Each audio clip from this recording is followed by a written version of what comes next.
box of French macarons from Nicolette's Macarons in Plymouth. Nicolette's is conveniently located off Highway 169 and 36th Avenue. Stop in at the store or order your box online at nicolettemacarons.com.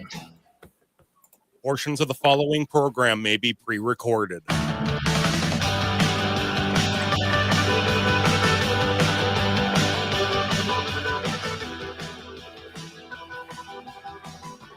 Broadcasting from the studios of AM 950 KETNF, the progressive voice of Minnesota, and airing on WCPT 820, Chicago's progressive talk where facts matter. Welcome to The Gailey Show, the only daily LGBTQ radio news and talk show in the United States. I'm your host, John Parker, joined by my executive producer, Jim Pounds, here in the studio. Also live streaming on our YouTube channel right now. And if you like what you're seeing, as I say, subscribe, click on that like button, and leave us a comment. All right, in the second half hour of the show, Travell Anderson, who is the executive director of the Trans Journalists Association and member of the National Black Journalists Association, is going to be here to talk about the arrests of gay journalist Don Lemon and local Emmy Award-winning journalist here in the Twin Cities, Georgia Fort. We're going to unpack that. U.S. press freedoms. What does this mean moving forward? A little bit. I don't know if I want to even qualify it as breaking news before we get into our main story today. But I was watching a press conference this morning with Governor Walz, and I want to be very mindful about how I report this right now, because we still see, when you go to People Over Papers, that there are ICE raids happening throughout the Twin Cities. They continue at the same rate. They're continuing with the same level of violence, ramming into people's cars, guns drawn, screaming at people, etc., driving them around and then dumping them off at places. So we're still seeing that activity. We still have superintendents who are saying, yes, they're roaming and prowling around our schools. We still have the Minneapolis City Council president out on the streets documenting. We're still seeing that level, right? And daycare centers. They're also going to daycare centers. So I want to be very mindful that we're still seeing that. Yep. However, this morning, Governor Walz in a press conference said that he is expecting an announcement by the end of the week or in the next 10 days that they will wind down Operation Metro Surge and remove the still remaining 2,000 agents that are here from Custom Border Protection and from ICE. One thing he noted, that there are apparently deployments in 30-day shifts. He said the 30-day shifts are about to end for a number of agents, and that the idea is that they will just go, that there won't be a whole new batch that come in here. So I do want to be very mindful about how we're reporting that, because for a lot of people, for tens of thousands of people, we are still seeing ICE on our streets and our neighborhoods. They're still operating with the same level of impunity and aggressiveness, but we may see potentially an end over the next 7 to 10 days. What he said was that there would probably be 150 that would remain as part of some sort of ongoing effort. So I just don't want people to think, oh, the witch is dead. It's not that. But the rotation thing does seem like an opportunity to either significantly reduce the number. Well, he called on Tom Homan by Friday to make the announcement. Yeah. So we will see what happens there. I mean, the press conference was supposed to be about the economic impacts, the very real, deadly economic impacts that have happened and are happening because of Operation Metro Surge. So I think a lot of folks, or at least I wasn't prepared to have the governor sort of announcing that his expectation was that this was going to wind down over the next 7 to 10 days. But again, even he was being very mindful to say the Trump administration treats this as a zero-sum game. They always have to be seen as if they're winning. Right. So, what he's basing this off of may change in the next half hour. I don't know. We'll see. Well, and it just means that somebody else's life is going to be ruined in New Jersey or in Pennsylvania. I mean, until these people are done, fired and Well- buried under the ground, the problem still exists. I saw a video this morning. I saw the video this morning. Blue Sky. I don't know when it was recorded, but it was essentially two women in a car in Fort Myers in a driveway. They are just honking their horn to announce that ICE is in the neighborhood, and they swarmed her car with guns drawn, and they were using the butts of their rifle to try to break out the driver's side window, and they arrested both of them for being in honking their their horn. driveway and honking their horn. I mean, that's Okay.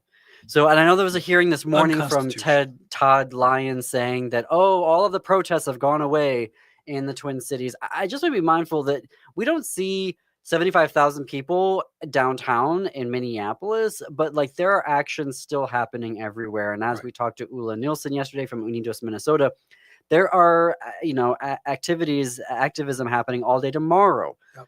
Related to taking action against Target and holding Target accountable. So, Yep. on the one hand, where you don't see these, big, massive protests, there is still activism happening. There's still organizing happening. And so Yep. I also wanted to say that to push back against, what Ted Lyons or whatever Lyons is saying, because are they trying again to make it seem like, oh, we have a win here? Look, right. there's no longer 75,000 people in downtown Minneapolis. We won, so now we can go. I just want to honor the work that so many activists and constitutional observers and mutual aid groups have been doing and continue to do, and the coalition and trying to hold Target accountable, and all the actions that are going to happen tomorrow, where you can go to iceoutminnesota.com to iceoutnowminnesota.com, where you can sign up to be part of those actions. There are businesses, gathering food and other things to make donations. There are people working privately to do so. I think what's happened, John, is that it's gone underground into actually doing work to help people rather than protesting. It's just morphed into something else. The reason why I feel like it's important to say that is because if you listen to that hearing in Congress today, you would make it sound like nobody's doing anything anymore, that we just all gave up. Nope. That we're all just, scared and hiding in our homes. And that is not the case. Not the case. Not the case. We just don't have 75,000 people right now in downtown Minneapolis. Right. They're doing other work. All right. This is a story that we have begun to cover. We're going to get into it now. This will not be the end of our coverage of it, because I know some folks have been like, where have you been on this particular story? Because we're trying to be mindful here, because we recognize this is going to be a long-term story. So last Wednesday, February 4th, Children's Minnesota, according to a statement posted on their website, said they have decided to temporarily pause prescribing puberty-suppressing medications and pubertal hormones, estrogen and testosterone, for patients under age 18 in their gender health program that will go into effect on February 27th.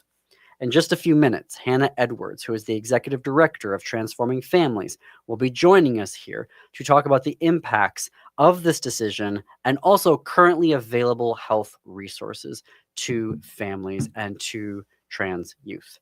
Let's start, though, with the facts of the story. So it was last Wednesday, February 4th, that they posted the announcement on their website. They wrote, quote, "We have recently experienced an increase in federal actions directed at health systems." They wrote, if the conditions remain the same, they will have to pause those medications starting February 27th. At a press conference that happened after the announcement, this press conference had community leaders, it had elected officials. Jess Braverman, who is the legal director of Gender Justice, noted that only transgender patients were losing access to those medications. Going to get into that in a second here. Yeah. Because what we are trying to figure out is this a violation of the Minnesota Human Rights Act, where you're saying we are going to be offering medication, but we're not going to be offering medication to a particular group based off of their identity. Right. Minnesota had the very first legal protections based off of gender identity in the country. So this then, and we're going to get into that because there's an interesting lawsuit filed last week in California that kind of bolsters this argument. However, so Jess Braverman, the legal director, Gender Justice, was also saying in that press conference that the Trump administration was threatening to withhold funding across hospital operations. So cancer care, trauma care, bereavement support. These are just a few of the things that they were saying. If you don't stop this, we're going to get rid of funding for all of your operations that are going on here.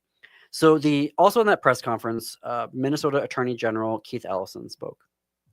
And he was sort of reiterating that the Trump administration has been specifically targeting Minnesota for the past year. He said they don't like how we vote here. He said they don't like how we treat our kids here and provide free meals, and how we provide health care, and we provide legal protections, and how we welcome immigrants and refugees here to the state of Minnesota. He said that what they are doing is their playbook of how they bully and intimidate organizations. Now, he said that a coalition of attorney generals filed a lawsuit against the Department of Health and Human Services to stop a declaration by RFK Jr. to stop gender-affirming care for people under 18. Attorney General Ellison said in this press conference that there is a critical hearing for summary judgment on March 6th. And he said that he is expecting they are going to win that summary judgment. He also said that DHS has committed a letter to pause enforcement of RFK's declaration and these policies after the judgment happens. He also said, notably, at the end of his remarks in this press conference, that when they win, and he was very clear that he is expecting that they are going to win, the pause from Children's Minnesota must end. That was how he concluded his remarks. Now, to put this all in context, while dozens of healthcare systems across the country have pre-complied with Trump administration bullying, according to Representative Lee Finke, when I interviewed her last November, she mentioned to me here on The Gailey Show that no hospital system in Minnesota as of then had done so. So as far as we're aware, Children's Minnesota is the first hospital system to do that.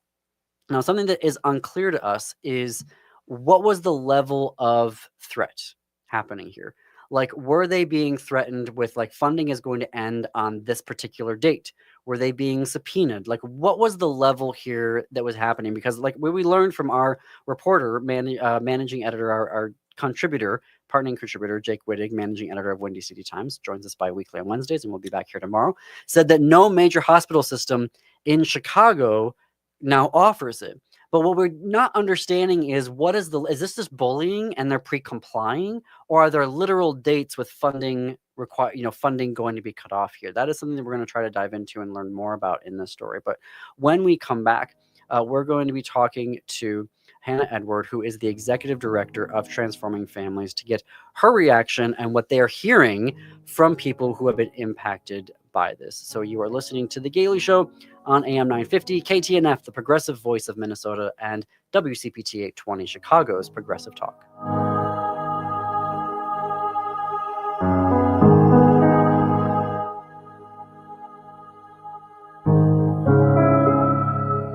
Would you let animals pick your insurance? Do you really need to experience mayhem to get the best rates? Or how about a celebrity quarterback or fake university saving you money? There's a lot of marketing stunts when it comes to insurance, but what you really need is someone looking out for you. Call Array Insurance, and they will work hard to find you the best insurance coverage and rates. So avoid gimmicks and call Cheryl at Array, 763-504-3067, or arrayinsurance.com. Array Insurance, working hard for you.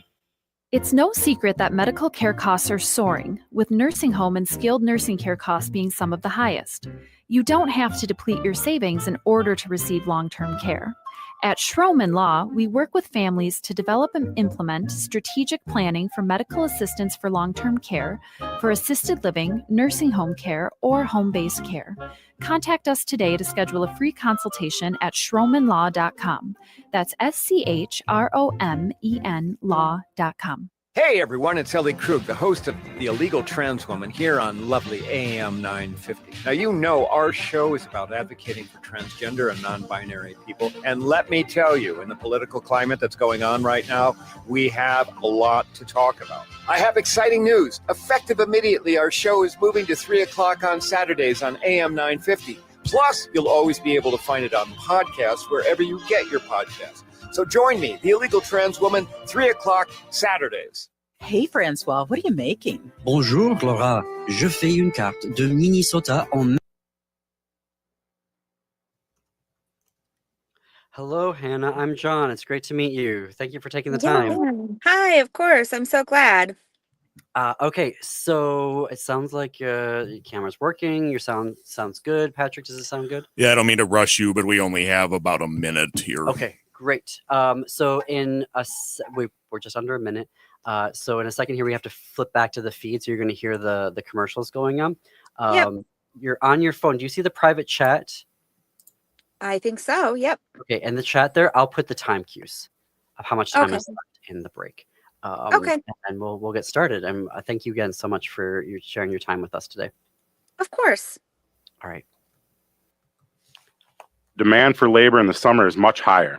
The most cost-effective way to improve or restore your home is in the winter due to the lower demand. Right now, Snap Construction is offering an additional 30% off of labor to the AM 950 listeners on your next construction project between now and the end of February. Call 612-333-SNAP and mention AM 950 for an additional 30% off. As always, Snap Construction stands by their work with a lifetime craftsmanship warranty. Don't wait to get a free estimate by calling 612-333-SNAP or find them online at snapconstruction.com. Financing options available.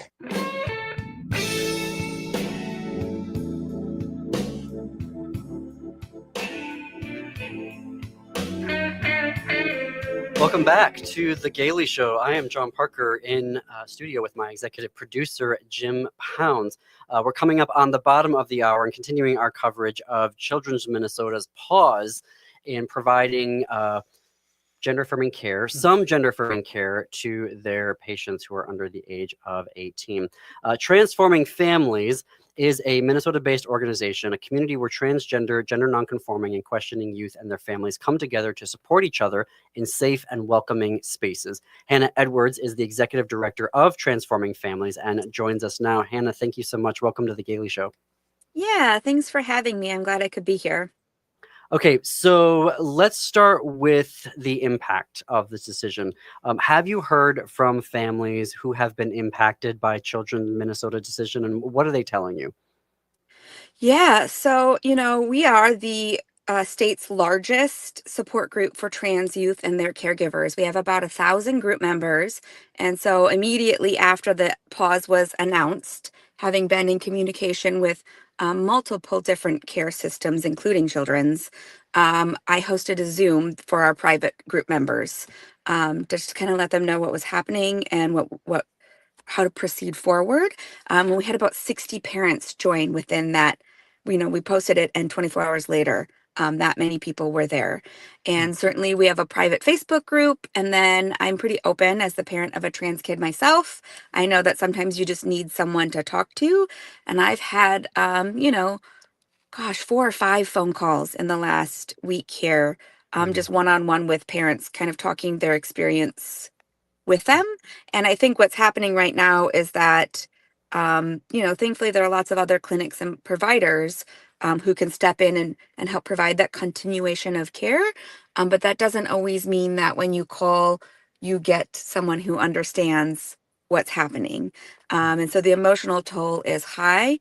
There are families whose kid is due for a blocker replacement, who are being told they may not be seen for another month or two, which feels not great.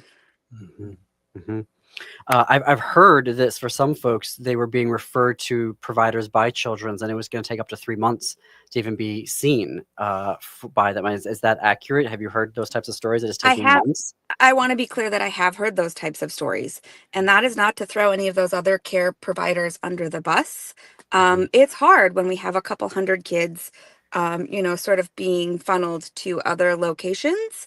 I know as a parent, if I'm told, well, we have let's say I call in February and they say, well, we have one in March and we have one at the end of April. Well, if I already have something scheduled in March, that's the end of April that I can make work. That's 3 months from now. And so it's an incredibly difficult situation where I think people are trying their best, and it's still even the best is what's maybe not meeting the needs of parents and kids at this moment. And I want to be clear, as we said before the break to folks, gender affirming care for people under 18 is the law of the land in Minnesota. And this is Trump bullying Children's Minnesota, as he's been doing to healthcare systems across the country. But Hannah, can you tell us about where families can go to find resources for trans and non-binary kids under folks under the age of 18? Yeah, so I think, it's hard to want to name any of our actual care providers know. publicly. So what I've been advising everybody to do, including our parents, is connect with us in person at one of our meetings. We are lucky at Transforming Families. In the past couple years, we've become our own nonprofit and expanded our meeting locations. And so we have meetings all across the metro. There are 4 in the metro every month, as well as a parents of adults meeting in the metro. And then we also have meeting locations in Mankato, Rochester, and Duluth. And so if you can't make it to Minneapolis or St. Paul, where we have a northern suburb and a southern suburb meeting, it's great to have those kind of outstate locations. These medical questions and this advice, I think really in this day and age for safety is better asked in person. One last thing I want to highlight is we also have a monthly online caregiver Zoom. And so people are always welcome to join that. I just think that in person is the best way to spread this knowledge. I would follow Out Front Minnesota, and I would follow Queer Space Collective and Tigers. Those are all other groups that are working on this same issue with us. And then I would also like to note Gender Justice, I think, is really gearing up for the legislative season and to help support our kiddos. So those are all great follows. But as far as in-person support, it really is Transforming Families. And so I hope everybody can find us. Absolutely. Can you speak to how necessary this care is for our youth? Yeah, so I know, not to speak for my own child, but to speak to what I've noticed in her. This care is life-saving, right? It allows her to be the beautiful young woman that she is, and live in a way that is in alignment and correct with who she knows herself to be. I know since this pause has been announced, there have been children in our group whose parents say, my kid's really struggling, feeling like everybody's attacking us right now, including my own care providers. And so having to say, no, they really want to stand up for you. This is coming from that same top down that we need to, fight against that federal government. So. Absolutely. I want to be mindful when I talk to folks about this, and we talk about this a lot on the show, where people are like, oh, it's unalterable, it's permanent. What if they make a different, decision later on? And what if they get upset about it? First of all, I just want to continue to repeat the statistic. Less than 1% of folks who begin gender affirming care detransition. I want to put that in quotation marks there. And I also want to say, you can't equate, there's all different types of care here. You can't equate puberty suppression or blockers with surgery, which is where I think a lot of people are going towards, and so few people actually go towards surgery. And so I want to reiterate that this is done in consultation with providers and parents, and it is not just you go in someplace and you get it's years and years. It's years and years of relationship building and best medical advice and a whole care team. And then it's pretty hard to see your kid feel happy and thrive when they have that space to decide for themselves. I will say over the years, the kiddos who did not have the access to care have higher increased rates of mental health problems than those kids who were allowed to have the blockers or were allowed to access hormones. So.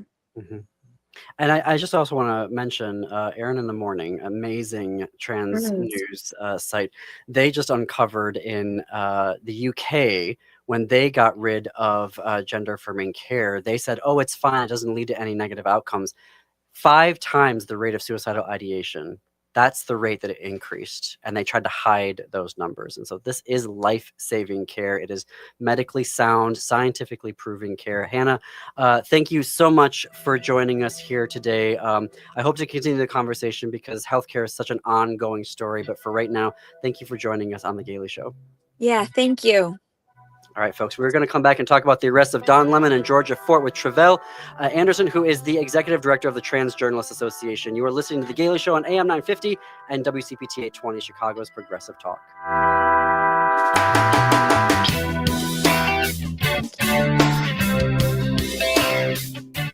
Hi, Minnesota. Stephanie Miller here. Join me every weekday morning from 8 to 11 for a humorous look at politics and current events on AM 950, the progressive voice of Minnesota. Get ready to zoom into a world full of color, música, and alegría at Children's Theater Company. Go Da Go, Ve Pero Ve is a bilingual musical bursting with playful, high-speed energy as dogs drive, swim, and race to the big dog party. This joyful espectáculo blends English y Espanol with expressive physical storytelling. Go Da Go is sure to have you laughing, moving, and howling with delight. On stage January 20th through February 22nd. Tickets at childrenstheater.org. Greg Bakken here. Like you, I love good, fresh, delicious food. So I want to tell you about this treasure in Roseville called Maverick's Real Roast Beef. Maverick's has the best roast beef sandwiches I've ever had. Made fresh, every order. Add fries or onion rings dropped in the fryer when ordered, and you have a winning combination. Maverick's Real Roast Beef has a lot more than roast beef, so check out their website, mavericksbeef.com, or check out their restaurant on Lexington in Roseville. Peace of mind shouldn't cost a fortune. We keep things simple at Schroman Law because we believe planning for your estate and end-of-life care shouldn't be stressful or expensive. Every client relationship starts with a free consultation so clients have the information they need before making important decisions. From there, we work closely with clients to ensure they are choosing the most efficient and cost-effective plans for their specific needs. Schedule a free consultation today at schromenlaw.com. That's SCHROMEN law.com. Hey, it's Patrick for Zero Res. February is the month for love, so when was the last time you gave your carpet the love and attention it deserves? Maybe you've been procrastinating on the holiday post-mortem cleanup at your house. Are you worried if you got down on your hands and knees what you might see or smell? Not only is your carpet one of the biggest investments in your home, but it's also the largest air filter in your home. And what's worse, you're going to be stuck inside breathing this nasty stuff for months. Lucky for you, Zero Res is going to spread the love to you and your home. This month, get 3 rooms of carpet clean starting at just $119 and take $75 off your air duct cleaning. Call my friends at Zero Res right now, 952-ZERO-RES, or go online to ZeroResMinnesota.com and say you want the AM 950 special. A 4.9 rating on Google reviews and over 21,000 satisfied customers can't be wrong. Backward or forward spells the same. Zero Res. With a look at your AM 950 weather, I'm Patrick Lilia. Today, cloudy with a high of 34. Then tonight, partly cloudy with a low of 20. Get your exquisite, elegant box of French macarons from Nicolette's Macarons in Plymouth. Nicolette's is conveniently located off Highway 169 and 36th Avenue. Stop in at the store or order your box online at nicolettesmacarons.com. AM 950, the progressive voice of Minnesota.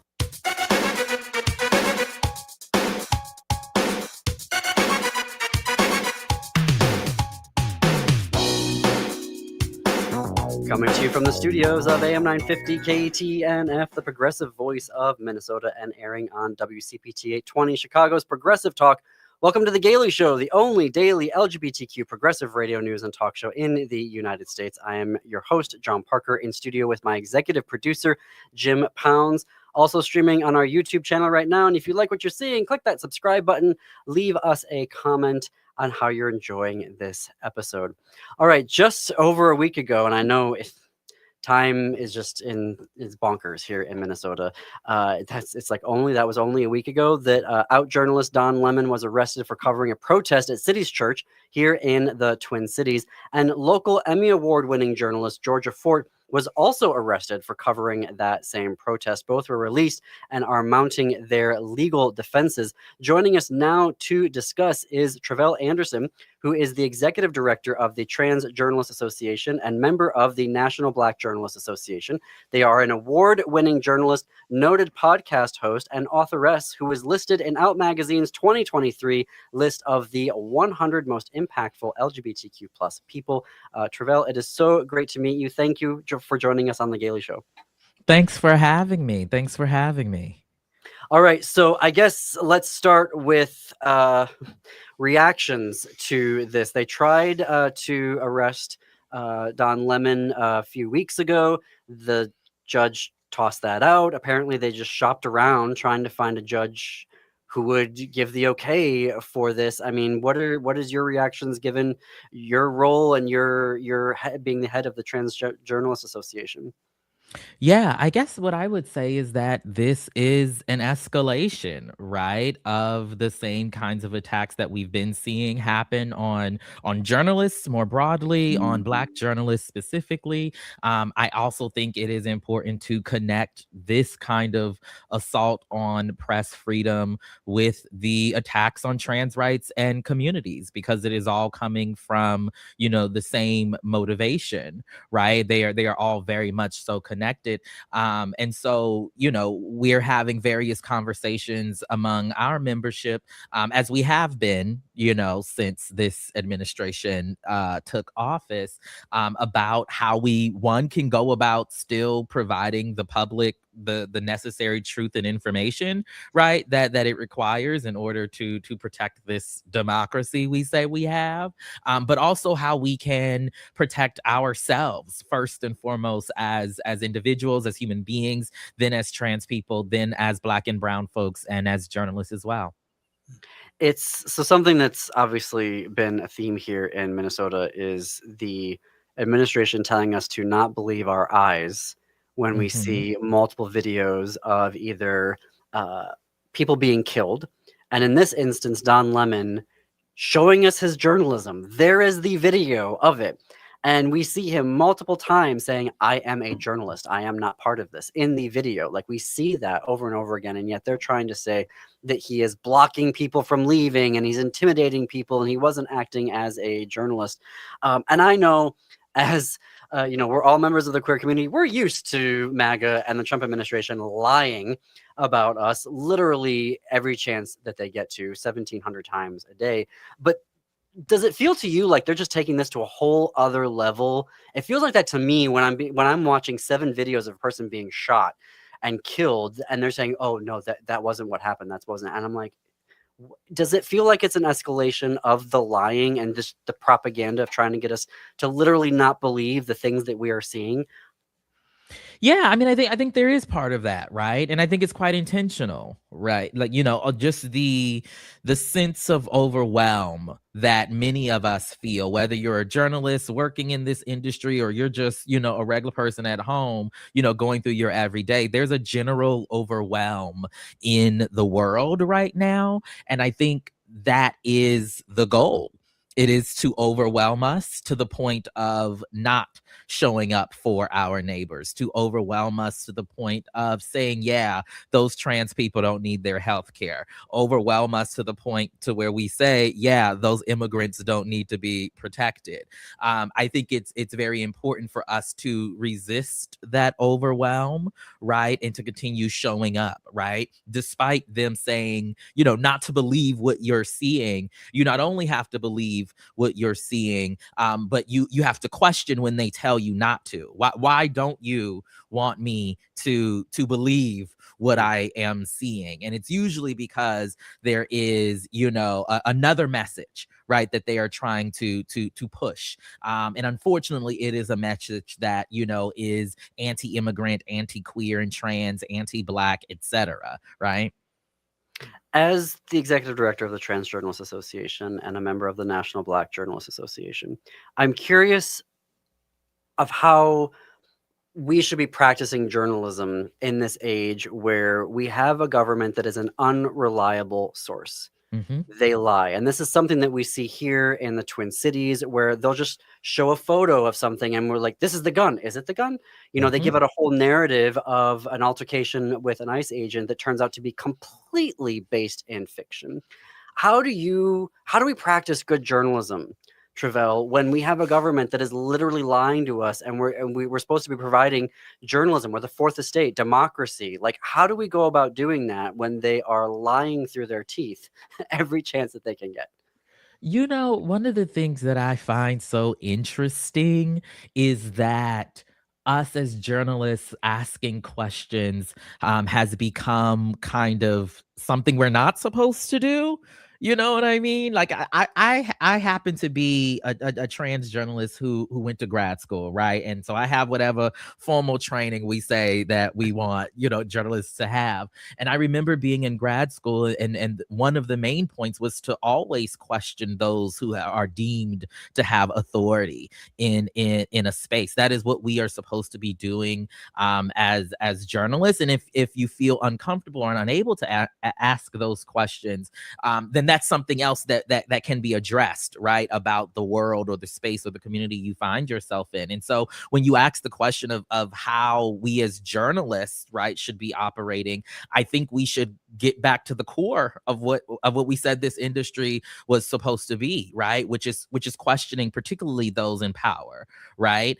It's interesting to me the ways that we see elected officials and other folks in power blatantly lying to us right now, but they're doing the same kind of positioning that they've always done, right? It is why when it comes to the deaths of trans people, right, that are happening at epidemic levels, we are more often to be misgendered in our death, right? Because journalists are relying on, a police statement, or medical records, as opposed to how we were lived and loved by our community, right? And so that's just one thing I think of that journalists can think about, and ask additional questions so that we are accurately covering this moment that we are all living through, and that the public, right, is coming to learn about the fullness of its communities all at the same time.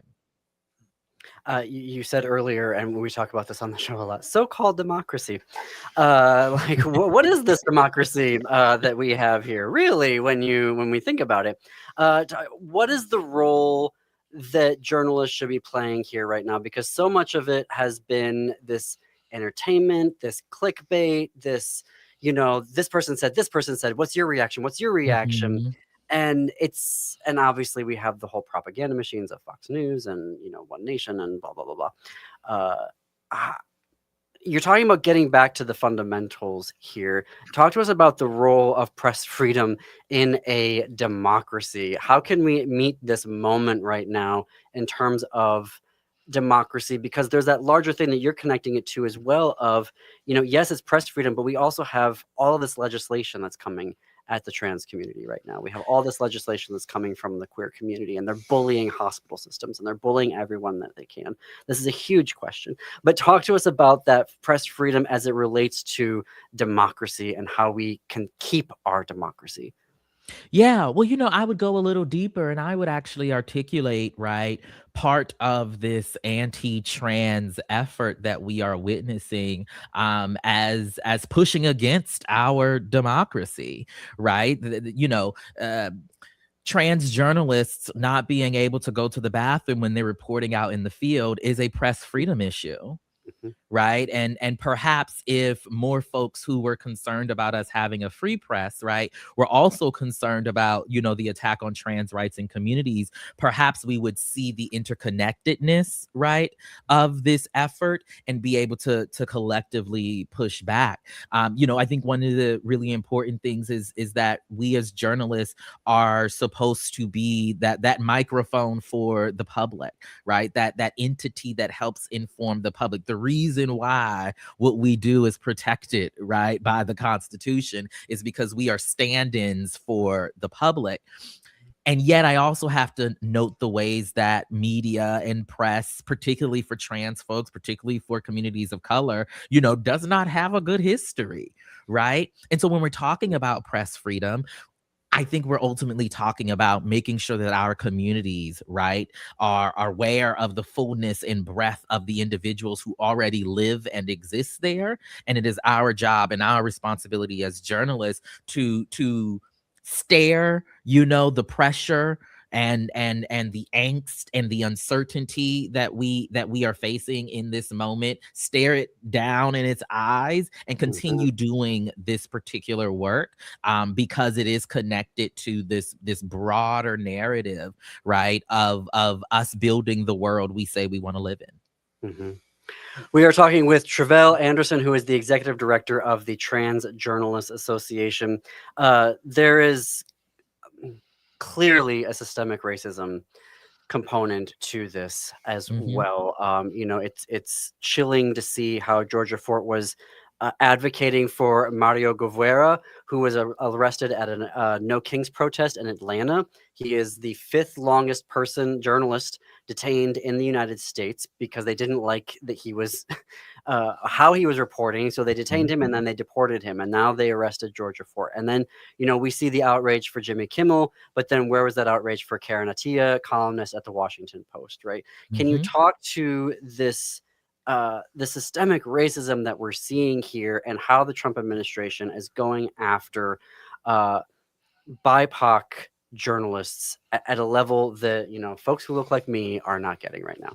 Yeah, definitely, Black and brown journalists and other journalists of color. I'm also thinking in particular, independent journalists primarily, right? Don Lemon, even though he is Don Lemon, he is an independent journalist in this moment. Georgia Fort, an independent journalist. So many of these folks don't have those institutional or organizational backings, right? And I believe that the Trump administration knows that, right? And it is an attempt to scare us from covering protests is what it is, right? They don't want any of us, whether, and particularly if you are, say, an independent journalist and a community journalist, a citizen journalist, as folks often come to be described, they don't want you feeling comfortable or secure in your right to document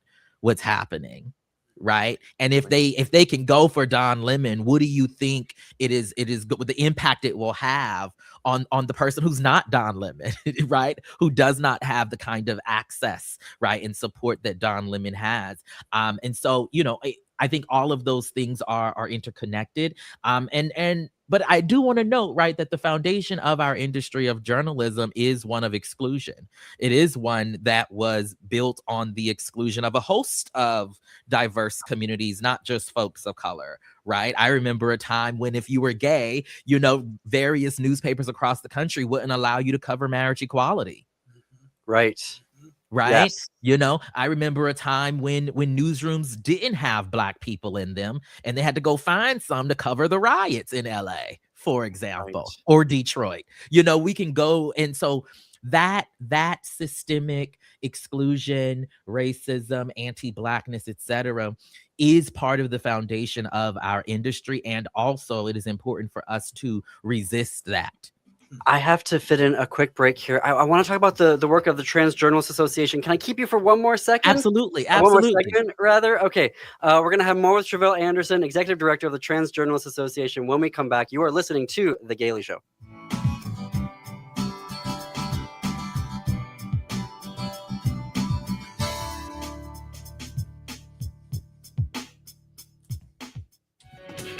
Blue Man Group's North American Tour is coming to the State Theater February 13th through 15th.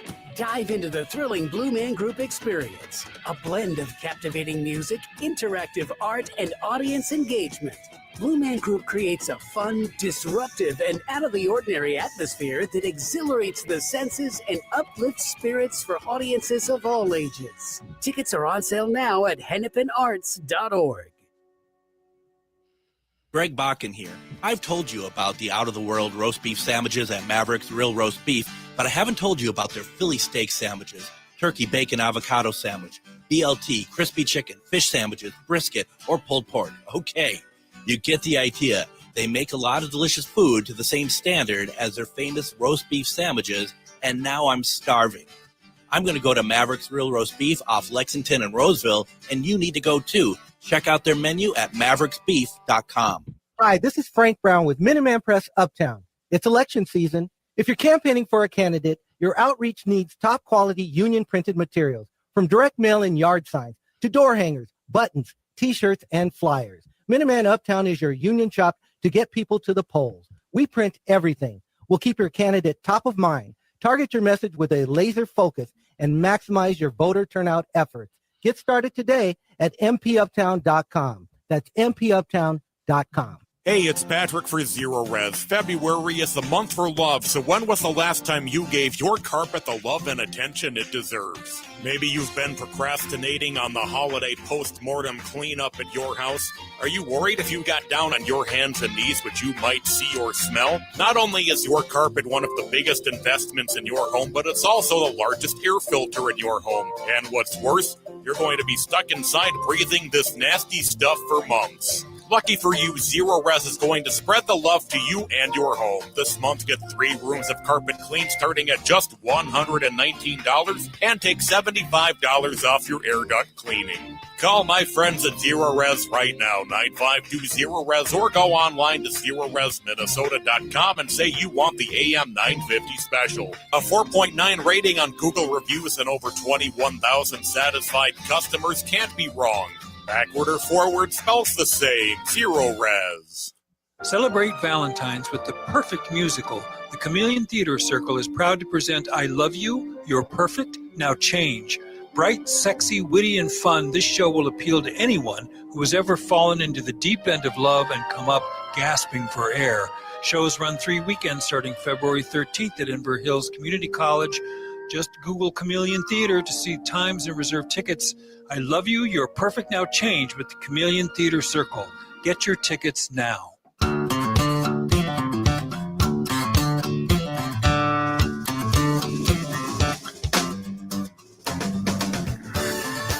Welcome back to The Gailey Show. We are coming up on the top of the hour. I'm John Parker in studio with my executive producer, Jim Pounds. Travell Anderson is the executive director of the Trans Journalists Association, a member of the National Black Journalists Association. They are an award-winning journalist, noted podcast host, and authoress who is listed in Out Magazine's 2023 list of the 100 most impactful LGBTQ plus people.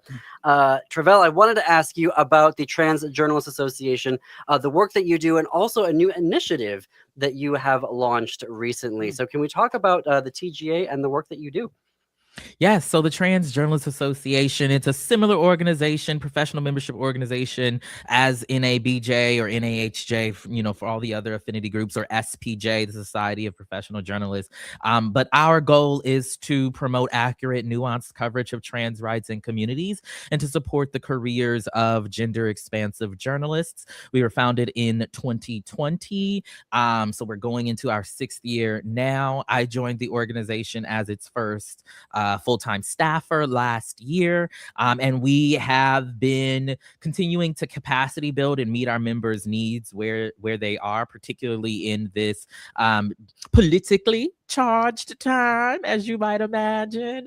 And one of the resources that we put together for the industry is our new initiative called the Trans News Initiative. If you go to transnewsinitiative.org, it is a data tracker, a data visualization tool that tracks how mainstream news entities have been covering trans rights and communities since 2020. And so you're able to go in and look at, right, the kinds of stories that are getting told, as well as the kinds of stories that aren't getting told. And we hope that it is a resource for journalists, for researchers, for community organizers to be able to use for themselves, and hopefully we end up changing that and be able to document an improvement in coverage over the next few years.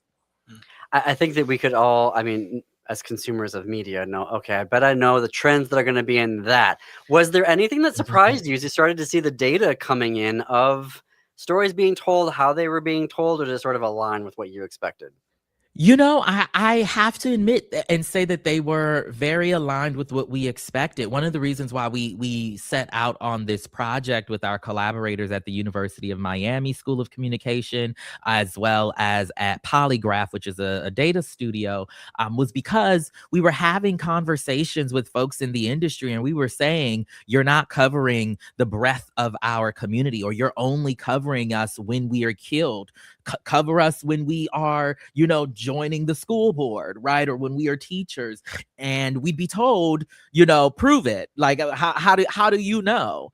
And so now we know.